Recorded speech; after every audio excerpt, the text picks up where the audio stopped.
عصام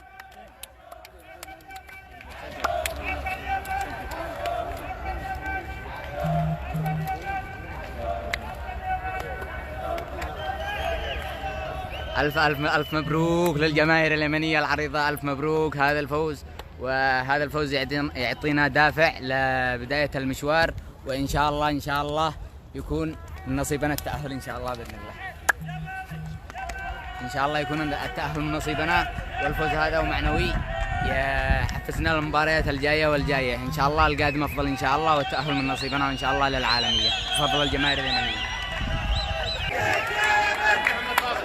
ألف ألف مبروك للشعب اليمني، والله تستاهلوا أكثر، والله إن شاء الله بإذن الله نتأهل بإذن الله. دعواتكم.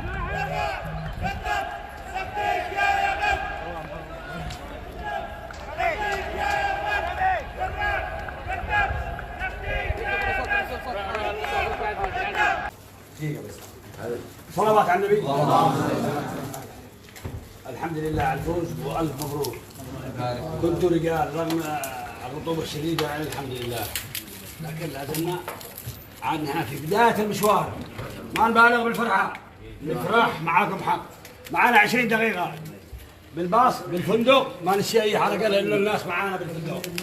اوكي؟ ما تعملوش لانه بنراعي مشاعر الاخرين. اوكي؟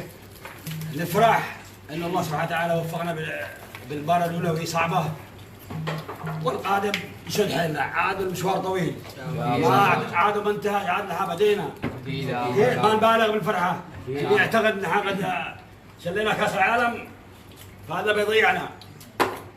مبروك وفوز لانتصارات قادمه باذن الله تعالى.